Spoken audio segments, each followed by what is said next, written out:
fishing, it's in my soul. Welcome to the Salt Strong Podcast, disrupting fishing entertainment as you know it. Prepare to laugh. Prepare to get to know fishing legends in a whole new and unfiltered way. And on occasion, you might even learn a thing or two about fishing. Here's your host, Joe Simons. Like diamonds.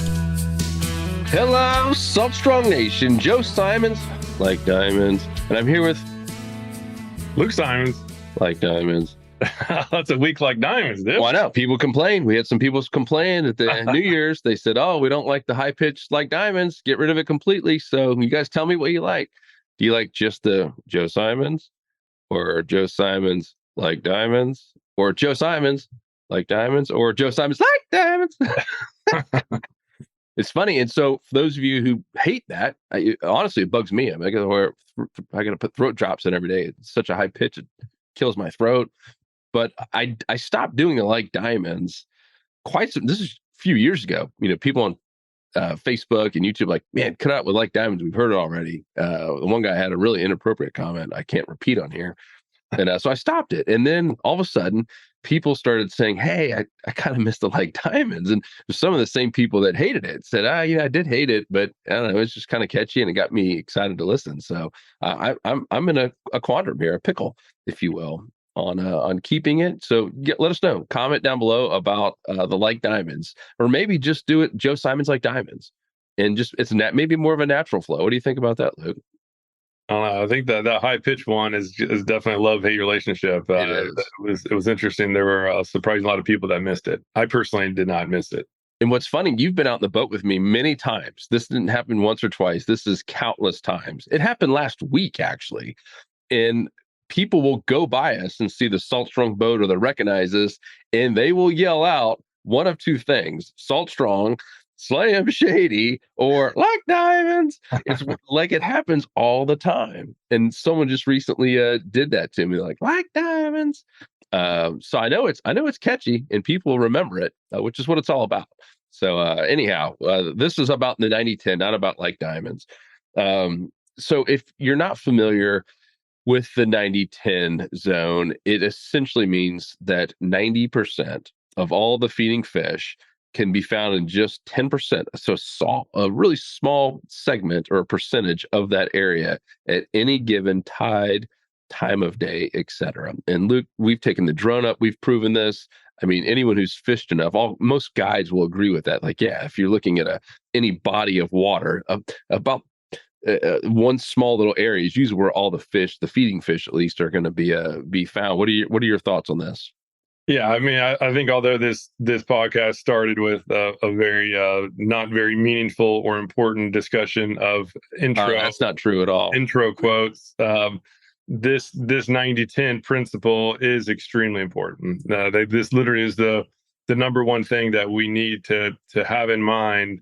First of all, it's true, right? Most of the fish, especially talking about redfish, sea trout, snook, flounder, that they hold in groups, and they'll usually end up being in again, 90% of the fish will be in about 10% of the water.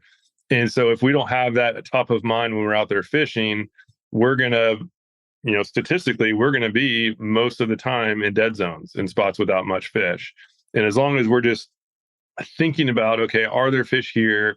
And then especially if you're starting to think about, okay, why are there not fish here? Or why should there be some fish in one spot and not fish in another, based on the conditions and based on the season? That's really where the magic is. So like we personally used to just go to the same spots over and over again.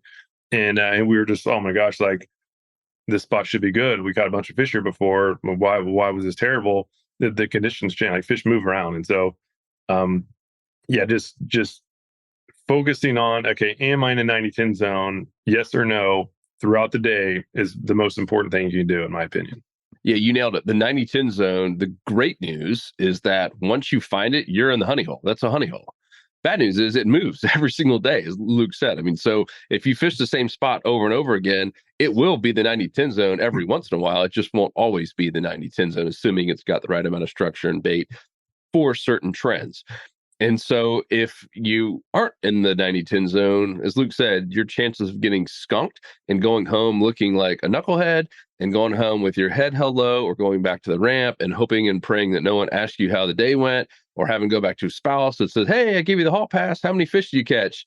And all you can say is, "It was an exploration day." No one likes that. And so we're going to talk a lot about this 90-10 zone, really the truth about how critical this is. And Luke, you did a video recently I saw for our insider members, and you kind of teased that, guys, no matter how expensive your boat is, or your $80,000 skiff, or how many power prawns and slam shadies and mulligans or whatever lures and bait you're into, you could have the liveliest live well in the world. If you aren't fishing in the 90-10 zone, your chances of catching fish are really slim. And we have this quote up here.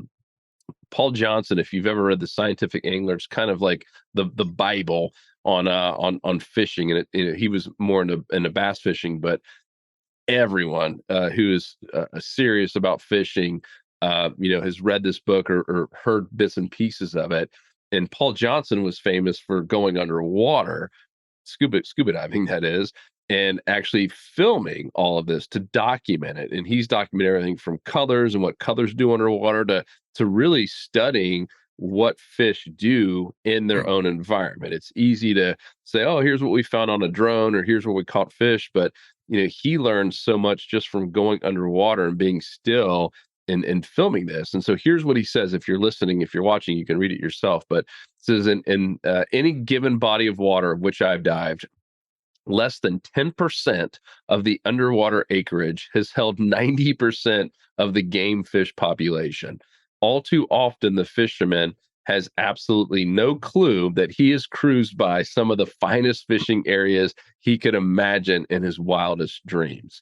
And if you've read the book, you know some of the stories. I mean, he's gone down there and watched his boats pull up in spots that he's down there, and just 15 or so feet of water, and he's down kind of nearby, and he sees the bass, and the fishermen will fish it for a while and then leave, and above the water they're saying, "Oh man, this area doesn't have anything." And in that case, they might have had the wrong lures, or not even knowing exactly where they were. But he's like, so many times they were so close to where all these feeding fish were, and yet so far away, and they just left and had no idea how close they were to an actual honey hole. So Luke, and this is a presentation, if you guys are wondering what these slides are for. This is actually a webinar that we're working on for our members, just to go into even more clarity on this, because once you get this, everything else becomes easier or irrelevant, right, Luke? Yeah, and it's one thing to know kind of like what area to go to, and another part of it too that a lot of people overlook is even once you're in a good spot, is the actual depth that the fish are holding. And so the reason I'm bringing it up is I saw some comments that, or I saw a comment from a subscriber who was saying that he went to this area and it wasn't really catching anything. And I just asked, okay, what we're using, and like what were the conditions like? And he was fishing a 10-foot hole, which is actually really smart for the wintertime. It had structure and everything. It had all the the kind of the core types of stuff you should look for in the winter. But he was using a lure, like a soft plastic rigged on a weighted hook, which no matter, it's really tough to fish that in 10 feet of water. It's going to hold up higher in the water column. So likely there were a ton of fish at the bottom where they're supposed to be, like where they naturally will usually gravitate in the winter. And he just didn't have a lure that was getting down deep enough. He was just going over the top of them. So in many cases, we're actually getting ourselves in pretty good spots.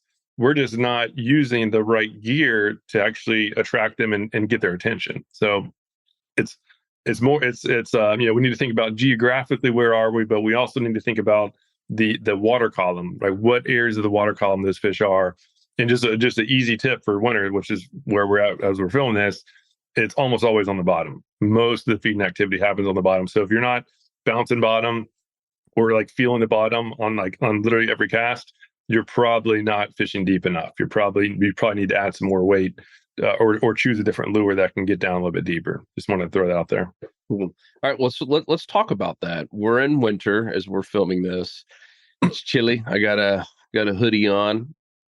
what do you do to put yourself in the 90-10 zone? I know you were just in Marco Island last week. The week before, you were in Port Charlotte. You caught fish both times. What did you do differently that the people who are struggling to consistently catch fish here? Let's just go with the winter. What did you do in those areas that you don't live in? What did you do pre-trip planning? What did you do when you got there? What pivots did you make? Love to hear it. Well, I mean, really, it was just, I mean, it was thinking about 90-10 recipe, really. I know, but how did you find that 90-10 zone? So there's a recipe, and we'll go through it in detail. We have a survey that we just came out with that goes through the recipe in detail. It's probably a little bit too long to do in this podcast.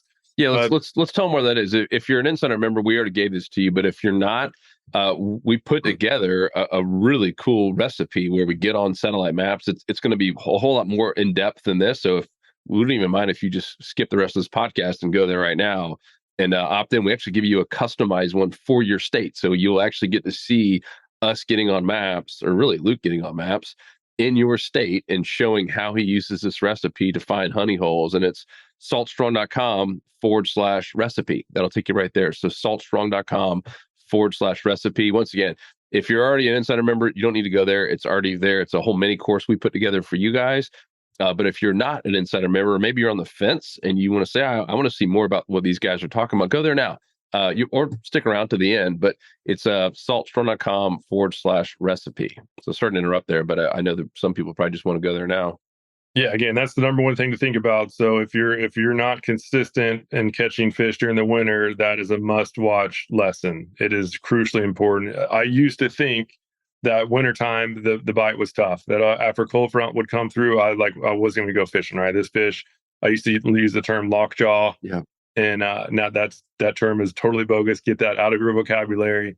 If you're struggling with catching fish during any time, but especially during the winter, it's not because the fish are lockjaw, right? Maybe if there's a crazy freeze where there's actually some like fish on the brink of dying, that obviously they won't bite then. But even when the weather gets down in the 50s here in Florida, there's still some really good bites happening as long as you find that 90-10 zone. And because fish, right, they have to eat. Right? They can't just sit there and not eat. Yes, when they get cold, they're going to get a little bit more lethargic, and they're certainly not going to chase down a topwater lure. But even if they're lethargic, and you just get a easy little meal right in front of their face, their instinct is to eat. Right? I mean, their brains are tiny. They're not thinking. They're not down there thinking much. And they'll start just naturally moving based on the change of the environment. That's basically all they do. And then if they see an easy meal and their life isn't on the line, they're going to eat it. And so it's really simple as that. So the cool thing about winter, once you get good and practice and see multiple instances of this 90-10 recipe, being applied and being used, is when you can find this 90-10 zone, we'll call it. It's amazing. There's so many fish there. In the wintertime, they hold in bunches. So in the wintertime, I almost call it the 95-5 zone, where like 95% of the fish are in 5% of the water. So yes, it's going to be more likely, especially people who aren't paying attention, they're going to have less odds of actually catching fish because there's just that much smaller part of the water that all the fish are holding in. But for those who can find the good spots, the rewards are incredible. Yeah, absolutely incredible, regardless of where you are. Again, Joe mentioned I've been traveling up and down Florida, and it applies there. We have Wyatt, even as a relatively new angler, started applying these lessons to North Carolina when he was living there, and he would find some pockets, these small pockets up in the inland creeks, and have a field day with fish. I mean, one video he caught like 50 reds. It was just absolute field day because he applied this principle, this 90-10 recipe principle, and applied it to the environment. So as far as like the one thing that to answer your question, Joe, the one thing that really led me to the feeding zones, this past few weeks, and has done so consistently is to just think about, okay, what are fish worried about, or I guess what are fish feeling in the winter months that drive them to take action, right? So again, fish aren't thinking; their brains are tiny. but their body is gonna push them to do certain things. Yeah, they don't at think certain times. they react to the environment, Yeah, basically. fish are not smart at all. All they're doing is they're reacting to the change of their environment based on what their body is motivating them to do. So in the winter months, right, it's going to be cold. It's colder than normal. And so fish will naturally not feel comfortable due to that. And the fact that they're cold blooded, they can't moderate their temperature like we can. So their only way to feel better is to start swimming and start swimming until they start finding some warm pockets of water. And so literally all I've been doing, whether I'm fishing areas that I fished my whole life, or if I'm traveling and fishing somewhere I've never been to before, like I did last week down in the Everglades, I'm literally all I'm trying to do is, okay, where are the warm pockets of water, right? So, and say the 200-yard span that looks pretty good on maps. Okay, where are the small little pockets of water that are going to be just slightly warmer than everywhere else? And another thing too, I see it happen all the time that I think is a big mistake is so many people rely on the temperature gauge of their boat, right? Of their depth finder unit. I mean, yes, that's kind of helpful, but I don't really care at all what the temperature is in the winter months. I don't care much at all what the temperature is, like a foot and a half down, which is where that transducer is. I want to know what the temperature is on the bottom. Yep. And I'm not looking for like a 8-degree difference. I just want to just like a fraction of a degree difference. That's where those fish are going to be. They can feel it. Like if you go in the water, and you can feel a slight change in the temperature, you know it. And these fish know, right? They're surrounded by water. And so all we need is it's better to just think about what fosters heat or at least what prevents cold from getting to certain areas. Thinking about that is more important, in my opinion, than constantly looking at the temperature gauge of a boat. Because again, we're not trying to find like the lowest degree in like where I'm in Tampa Bay right now. So my goal when I go out in Tampa Bay, I'm not trying to find the warmest area around the entire bay, the entire Tampa Bay. I want to find, okay, if I'm fishing a little creek or a cove, I want to know the warmest pocket in that cove or in that creek, right? Regardless of what's happening on the other side of Tampa Bay, I can care less. Those fish aren't going to travel 20 miles. They'll just kind of move around and shift around in their general area that they're holding, and they're going to push up and they're going to hold in the spots that are just slightly warmer than everywhere else. And so again, that alone was the biggest game changer for my wintertime game. And so lately, the factor, one of the biggest factors, I would say the biggest factor, is depth, is water depth, and just again, just thinking logically, fish don't like to be cold, they don't like to be overly cold, and overnight when the temperatures are the coldest, the cold air is impacting the water, and so basically all the shallows, like obviously the air is impacting water from the top down. So all the shallows basically get zapped overnight. And I used to, my mistake years ago is I would go to my like favorite flats after a cold front and be surprised that I didn't catch anything. And in reality, those flats were really cold overnight, and those fish bailed. They didn't feel good. They're bailing. They're just swimming around till they find something warmer. Going to deeper water. And where they'll go is deeper water.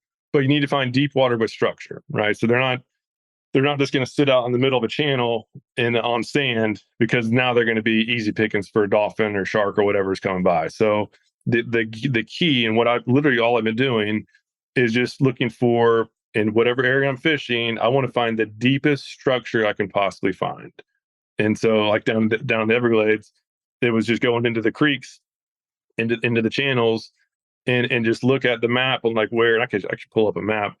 But I was basically looking on the map where current was like hitting up against the shoreline, knowing that that's going to dig a deep trough.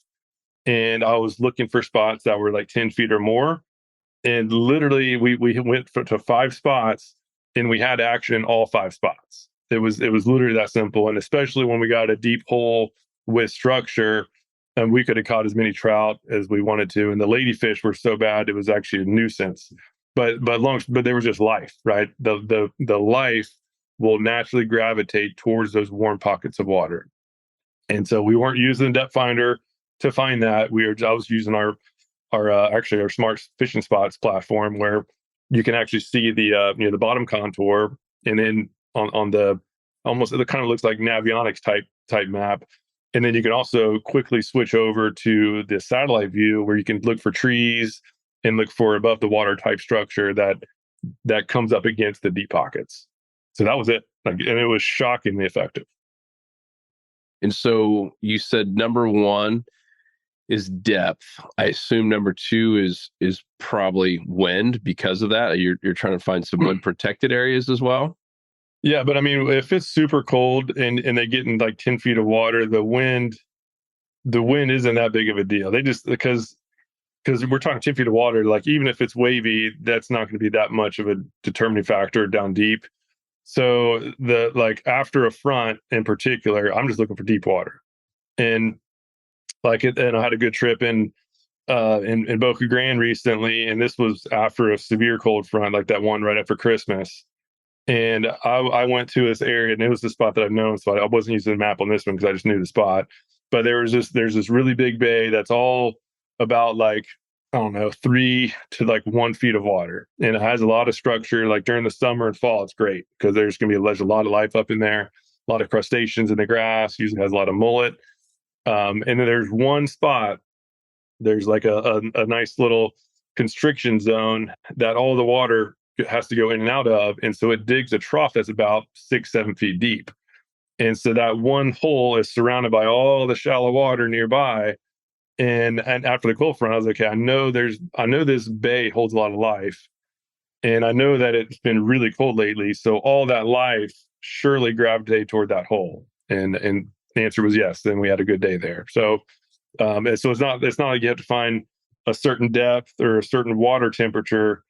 It's usually need to find somewhere that's again slightly deeper than everywhere else, or just slightly warmer than everywhere else, and that's where those fish are going to be.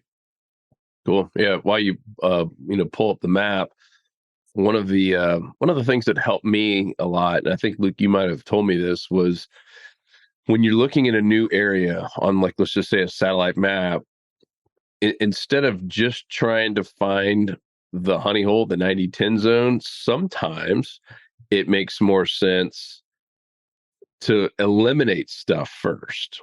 And what I mean by that, right, is all right, because it can be overwhelming at times when you look at this isn't, if you're listening, Luke's got a massive body of water pull up in the big scheme of things. If you're a kayak, and it'd take you all day to explore this. And so it can be overwhelming. So instead of just like trying to pinpoint, and maybe you get overwhelmed by, man, I'm struggling to find this 90-10 zone Luke's talking about, start just eliminating stuff that you know for sure is not it. Right. I mean, just like if you were trying to find one pin, like a needle in a haystack, start, ripping off the stuff that you know where it's not, until you can get down to some, maybe, hey, these are a couple little clobs that they might be in. To me, that made it a whole lot easier. So Luke, you got the map up now. What are we looking at? Yeah, so this is a satellite view of an area, and this is just this is the power of technology. Really, this is and just how helpful this is just mind blowing. Just stuff I just wish I had access to earlier. Yeah. But this is a map, and as you can see, this is a satellite picture. It wasn't really taken during the best time, so you can't see a whole lot of underwater stuff. You can tell, we can see there's some shallows right here, like some shallow marsh type stuff. Given that you can see some darkness, you can see that it's some sort of shallow bottom with dark, either grass or mud on it. But once it gets down to maybe 1 or 2 feet, you can't see anything. And so the cool thing about technology, and this is Smart Fishing Spots. This is a platform that we set up for our Insider Club members, and you can actually toggle from different maps, which is awesome. So I'll go from the Bing satellite that we're looking at now to this high res view. Whoa. Now this is a night and day difference. So now we can actually see much better, with much more clarity. Okay, yes, this looks like some nice seagrass. You can even see this boat just kind of running right on the edge of that seagrass going up to the shallower water. And so very helpful. You can see that there's, see more details in the channels. And so that's extremely helpful, right? For that prior view to this view is night and day. Mm-hmm. But so this is great for the summer months where a lot of the fish are holding up shallow, and now we can kind of zoom around and see, okay, where are some nice little shallow pockets that that have some current flow, right? You can kind of basically, you can see everything you need on a satellite view for the most part for summer spots. During the winter, we're looking for, in any given area, we want to find that deep stuff, right? After these cold fronts come in, we want to know, okay, where do these fish, where are the fish in this area? Where do they naturally move to when these cold fronts push in? And it's the deep water. And so a feature that we added on here, which is again a game changer, is this marine chart. And so let me get this puppy going here. But what this will do is this will, if it decides to work, it's not decided not to work today. But what this has been doing is it actually show the actual water depth, and it happened to break as we're doing this video. Sure. I wonder if you got the wrong satellite up or something, because mine was, or if you're down too low, mine was just working. Let's see. I was literally did this yesterday at this spot for a lesson. That's crazy. Take the satellite view off or down. Yeah, what I'll do is I'll reset it. No, and see if, what's that? okay. Yeah, but I guess let me take it off and figure it out. But what this will show is this will show that basically this entire area is like 3 to 5 feet of water, and then we have like some 13-foot ranges, some 12, some 8s pushing through this channel right here. Guess where those fish are going to be in? Right, they're going to be right here in this channel. And let me give you the screen and see if I can fix this puppy. Gotta love technology. Well, I had mine on my phone just here a little while ago. It was working, but anyhow, I mean, what my friend here is trying to say is that love is blind. No, what he's saying is, I mean, it's showing sonar. I mean, you literally get to see all the depth, every single area, and man, it almost feels like cheating when you can combine that and then you start looking, for areas that have structure, like we have the oyster bars and the seagrass. There it is. It's back on. Yeah, so I just had to reset a little glitch there. Yeah, I had to reset it. So now we're looking at it. Let me just toggle over so you can see that we're in the same spot. So we're in that same spot. And again, the cool thing about this is you can toggle back and forth. So I can say, okay, I want to see the depths. I want to pinpoint these deep pockets. 12 and 13 over there in that little cut. Yeah. And so in this whole area, you can see a lot of 0s, 2s, 1s, and this is just total marsh. But we have this one channel, right? 8, 12, 13, 11. And then we can zoom in and start just on, okay, like we can see there's some legit depths coming through. And another really cool thing is I mentioned before is we need the deep water with structure. So deep water is great, but ideally we need to find some deep water with structure. And then we have this oyster feature. My personal favorite structure to look for is oysters because it holds life and it's just great protection from dolphins. So we have this oyster feature where I just hit that on there, and now the oysters show up in bright white. So you can actually see where the oysters are, and then ideally look for areas that have oysters that go out into the deeper water. Any kind of structure really, but in this case, we have some docks, we have the oysters coming out here. This is just like a textbook type of spot to look for, where it's the deepest pocket of water that also has some good structure nearby, multiple forms of structure. So this is like the perfect textbook type thing to look for. So after cold front, I'm going to be bouncing small jigs right up along the shoreline and out to the deep water around these docks and everything, because that's where the fish are going to be. Mm-hmm. And it's important to fish very slowly in the winter. Those fish are not going to be chasing down lures. So having a good pre-trip plan is crucial, because that way you can just go to a spot like this knowing that, okay, I can't cover a ton of water, so I need to maximize my time in the best zones possible, and just slowly fish these spots. And I'd be shocked if there weren't a lot of fish caught along these docks in the winter. That's just one piece of the recipe, right? So just knowing part of the recipe is huge in itself, especially if you have some some technology to help you really see the best spots. So are those little barrier islands with houses on them? Like little, yeah, it's pretty cool, isn't it? Yeah, that's cool. So you can only get there by boat, and man, that's a cool little set. They got their little islands basically. Yep. Not so cool during hurricane season, but Yes, this spot's actually over in Texas. every other time that is awesome. Yep. But yeah. So again, there's the cool thing about this is that it's not like, okay, let me find this spot. I'm going to look at this map and study every bit of it and find this spot.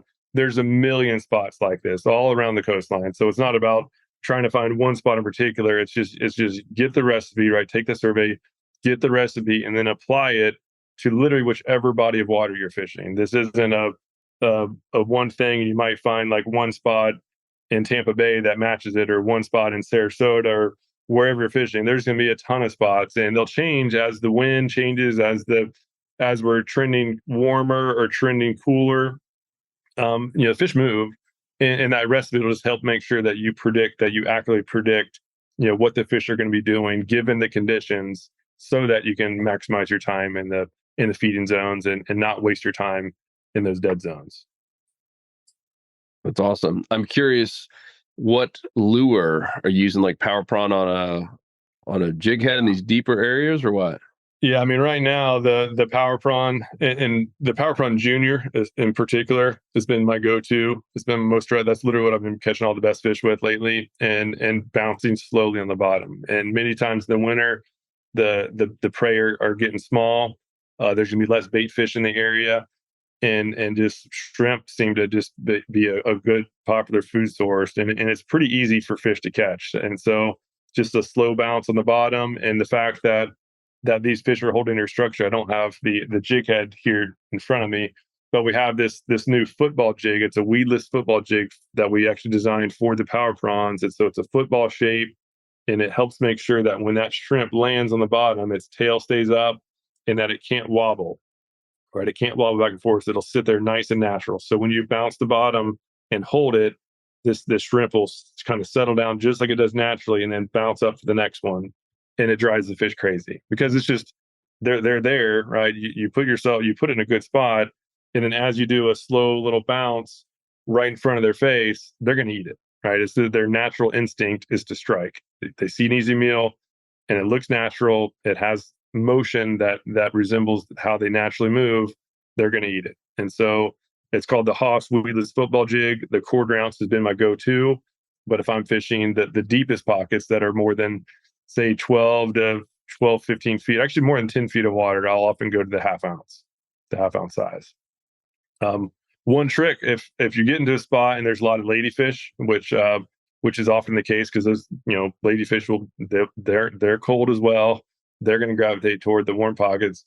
We got this spot down in the Everglades where it was like literally ladyfish hitting every cast, like they were a nuisance, and the trout were down the bottom below them. And so I was like, I'm just going to try not to catch a ladyfish. And so I'm using this lure, made a cast out, and instead of bouncing on the bottom, which I normally do, as we bounce it, right, those ladyfish are usually a little bit higher, and they're more likely to see it on the bounce. So I just slowly dragged it across, almost like worm fishing for bass. Do I remember that? We would just like slow crawl those big worms, and I would just slow crawl the power funnel on the bottom, and I caught trout every time I did it, and no ladyfish. So thought that was a little ladyfish prevention trick, is to just drag slow on the bottom, because that would just the slow drag is actually surprisingly effective for trout, redfish, snook. You don't have to bounce.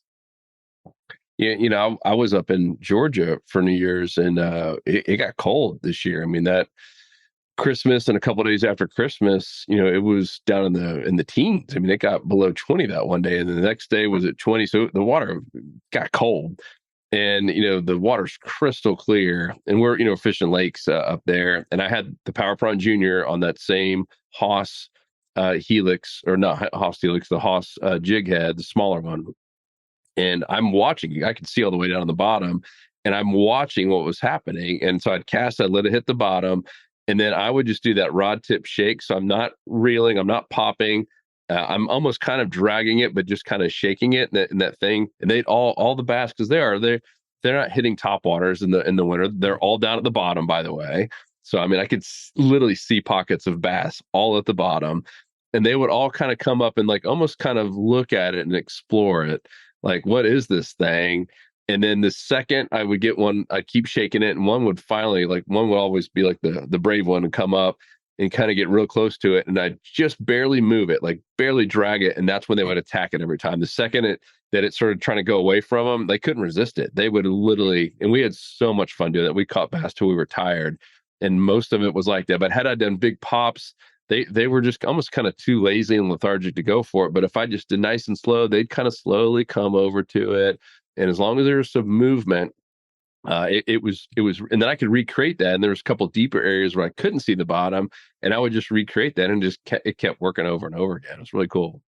Yeah, and it was interesting too, how just totally different species react the same way. So I was live on a canal, and I was trying to get footage of sheep's head eating a shrimp. I still haven't got the sheep's head. I've had a ton of other species, but mangrove snapper in particular, I'll have a live shrimp on the bottom with a GoPro right in front of it. And obviously I just leave it there for an hour and a half in recording. But in almost all instances, the snapper will just investigate the shrimp, and the shrimp's holding on the bottom. But as soon as that shrimp twitches, literally like a fraction of a second, as soon as that shrimp moves, that snapper hammers it. And so it just takes out that little trigger. And so, as Joe mentioned, that's very smart to do some sort of rod move. But even dragging the bottom, as long as you're in a good spot, there's some structure there. And so as you're dragging the bottom, you're eventually going to hit a rock or something, and it's going to hold up, and then just kind of bump off of it. That's when those strikes will happen. So yeah, just be mindful of, okay, what are these fish doing? Slower the better in the wintertime, and the colder it is, the slower you go. But during the warm periods in between the fronts, if we have like 4 days or 5 days of warmth, of nice sunny weather, then those fish will start pushing up onto some nearby shallows. So basically what the recommendation would be to find some deep pockets, right? Very important, that also have structure. But ideally those deep pockets are close to some shallow zones with structure, because after 4 days of good sunshine, then that sun is now warming up those shallows to the point where now that water is warmer than the deep pockets that they were seeking shelter in during the cold snap. So those fish, they're constantly trying to find, okay, where am I going to be as comfortable as possible? And so after a few days of warmth, those fish will naturally start moving up shallower. So just keep that in mind too, when you're selecting your spots. That don't worry so much about the absolute temperature, because if water in 60 degrees, like a fish in 60 degrees, could have two totally different perceptions of 60 degrees. If they just came from 55, 60 degrees feels amazing, right? They're going to be super happy. But if it was just 65 and went down to 60, now they're cold and not happy and very lethargic. So it's not so much the absolute number, it's the movement. Is it getting warmer or is it getting colder? As it's getting warmer, they're getting happier. They'll be a little bit more aggressive. Then as it's getting cooler, they're going to not be so happy. They're going to be less aggressive. But either way, they're still going to be feeding. If there's an easy meal in front of their face, they're going to eat it. And so don't do what I did for many years. I just avoided fishing after cold fronts.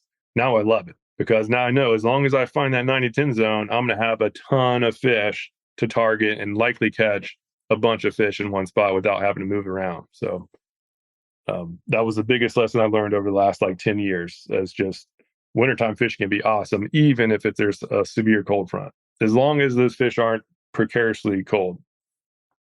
Cool. That's awesome. Hope you guys loved this. 2 things to do next. One is to go to fishstrong.com and get yourself some power prawns and these Haas hooks and jig heads. Load up on them. Luke just did a video on our YouTube channel explaining the difference of all the different Haas jig heads and weighted hooks, so that you know which one to get. But yeah, that's all over at fishstrong.com. And as we said earlier, go to saltstrong.com/recipe to get your 90-10 recipe for your area. It's completely free. This is really for non-insiders. Just, being Canada, insiders already have this. It's part of a mini course, as I said earlier.